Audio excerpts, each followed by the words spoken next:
ಏನ್ ಗುರು, D K Shivakumar ಅವರ ಅಧ್ಯಕ್ಷ ಸ್ಥಾನದಿಂದ ತೆಗಿಬೇಕಂತ ಎಲ್ಲಾ ಶಾಸಕರು ಇದು ಮಾಡ್ತಾರೆ ಗುರು. ಏನಾದ್ರು ಗುರು ಮುಂದೆ ಇದ್ರ ಬಗ್ಗೆ ನೀನೇ ಹೇಳು ಗುರು. ಭಕ್ತ ನೀನೇನು ತಲೆ ಕೆಡಿಸೋಳ ಭಕ್ತ.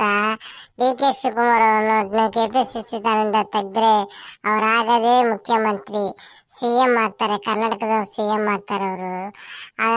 ಅಷ್ಟೇ ಅಲ್ಲ, ಈಗ ಯಾರ್ಯಾರು ಏನೇನು ಹೇಳ್ತಾ ಇದ್ದಾರಲ್ಲ ಎಲ್ಲ ಶಾಸಕರು ಸಚಿವರು ಎಲ್ಲ ಅವರೆಲ್ಲ ಸ್ಥಾನ ಪಲಟ ಆಗ್ತವೆ. ಆಮೇಲೆ ಸಚಿವರಾದರೆಲ್ಲ ಶಾಸಕರಾಗಬೇಕಾಗತ್ತೆ. ಅಷ್ಟೇ, ಇನ್ನೇನಿಲ್ಲ ಭಕ್ತ. ಹೌದಾ ಗುರು, ಹೀಗೆ ಇದ್ರೆ ಚೆನ್ನಾಗಿರುತ್ತಲ್ಲ. ಇನ್ನು ಸರ್ಕಾರ ಮುಗಿಯವರೆಗೆ ಇದ್ರೆ ಚೆನ್ನಾಗಿರುತ್ತೆ. ಇಲ್ಲ ಅಂದ್ರೆ ಅಲ್ಲಲ್ಲ ಕಲ್ಲಲ್ಲ ಆಗುತ್ತೆ.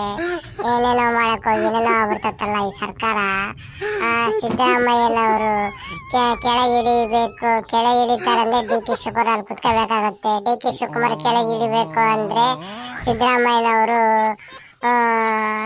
ಇದಕ್ಕೇನಾದ್ರು ಮಾಡ್ಲೇಬೇಕು ಗುರು. ನೀನು ಮುಂದಿನ ನೋಡೋಣ ಬಿಡು ಗುರು, ನೋಡೋಣ ಗೊತ್ತಾಗತ್ತೆ ಹೆಂಗೇನಾಗುತ್ತೆ ಅಲ್ವಾ ಗುರು. ನೋಡೋಣ ಬಿಡು ಭಕ್ತ, ಮುಂದೆ ನಾವು ಏನೇನಾಗುತ್ತೆ ನೋಡ್ಕೊಂತ ಹೋಗೋಣ, ಗೊತ್ತಾಗುತ್ತೆ ನಮಗೆಲ್ಲ. ಅವಾಗ ತಲೆ ಕೆಡ್ಸ್ಕೊಬೇಡ, ಬಾ ಈಗ ನಾವು ಹೋಗಿ ಒಂದು ಬೈಟು ಟೀ ಕುಡ್ಕೊಂಬರೋಣ.